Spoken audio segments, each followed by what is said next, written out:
8:20, welcome in. It is great to be here on KCMO Talk Radio. It has been a big few days in the markets. The markets are having a huge week, and part of that is because of some of the economic data that has come out this week. Let's welcome on Aaron Hedlund with the Show Me Institute. He's here on KCMO. All right, Aaron, what did we learn this week? What information did we get this week that's given the markets a big boost? Well, first of all, good to join you. And what markets are reacting positively to is the new inflation data. The new inflation data came in lower than people were expecting. Basically, prices rose 3.2% over the year. And if you strip out energy and food, which seems a little weird to do, but it's actually important because they are usually very volatile, we're down to 4%. I'd say it's good news, but honestly, I think the market's a little bit overreacting. Well, that was going to be my next question. I feel like the market is like just dying for some kind of good news, and they're taking this as such, even though there's not a lot to suggest that long-term we've got any of this figured out.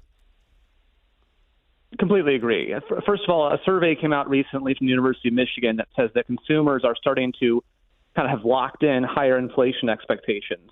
And that typically means that it's harder to bring inflation down to 2% than maybe people thought.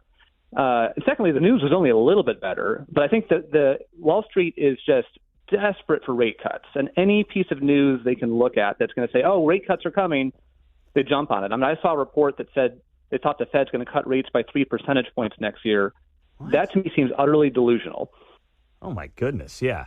You know, I saw this too, and I want to get your thoughts on it. So the headline inflation rate was weighted down in part thanks to a huge drop in health insurance. And if you think that that means premiums are magically dropping, what it means, as I understand it, is insurance companies' profits went up due to the Fed's bizarre way of measuring, which calculates how much premiums retain after payouts. So if people are now just putting off medical care because they can't afford the deductibles, that somehow has a positive impact on the CPI. Do I have that right? And does that make any sense whatsoever when it comes to the inflation number at large? I mean, there are some complicated and sort of weird measurement issues that you point to. I mean, I actually think almost the bigger contributor to the decline was gas prices coming down, which, again, those go up and down based on global events. It's not really very predictive of the future. There was also some moderation in shelter. But, again, this is really just modestly under expectation. So for the markets to react so strongly and believing that rates are going to start plummeting because of it really just seems disconnected from reality. It almost seems like Aaron Hedlund with the Show Me Institute, like the markets are loving the fact that things are less worse than they've been for the better part of 2 years, right? Well, that seems to be what people are latching onto. That's certainly what the federal government's latching onto. I mean, we're always hearing about inflation coming down, failing to remind people that this just means price increases are slowing down. Yes. Prices aren't coming down. They're just going up more slowly. So purchasing power is still $4,000 basically down from its peak. So families are still hurting. Yeah. No, inflation coming. I'm so glad you said that. It is such an important point. Inflation coming down does not mean prices are coming down. It just means they're not going up as quickly as they were going up. And they were going up at historically high rates, as recently as a few months ago. All right, so the soft landing then, Aaron Hedlund. Do you have any more confidence that Jerome Powell, head of the Fed, can pull this off?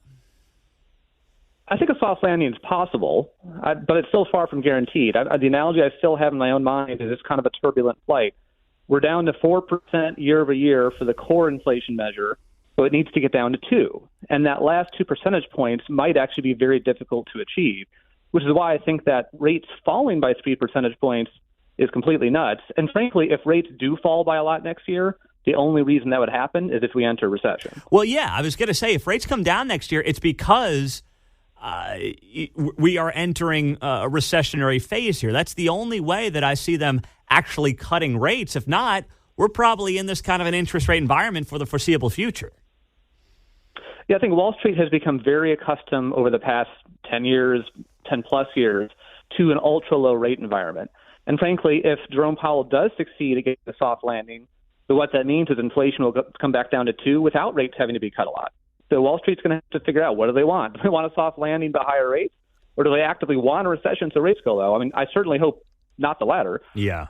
Yeah. All right. Well, what else are you watching then as we go into the final quarter here of the year when it comes to the markets and then how that leads into 2024?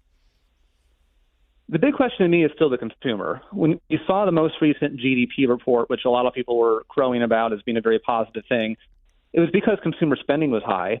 But consumer spending was high largely because of people exhausting the rest of the savings that they had accrued from stimulus checks and everything. So we see measures of income kind of slowing down, and then student debt repayment is happening again now. So can the consumer continue? I don't think so. I'm a bit concerned, and investment looks pretty weak. So to me, I think we're still in a very uncertain environment. Mm-hmm. Yeah, I totally agree. But it's amazing. Like you look at concert tickets. I mean, concert tickets are to the moon, and somehow, the artists are getting them. So people are spending money. It seems like they're just going into debt to do things like go to concerts, which I don't understand. Yeah, I mean, consumer debt, credit card debt, I should say, is over $1 trillion now. And the challenge is delinquencies are on the rise. So people are taking out a lot of debt, and most of them are still paying it off, but some people aren't. Yeah. Aaron Hedlund with the Show Me Institute, chief economist there. Great work, Aaron. We appreciate you. Thanks for having me on. All right.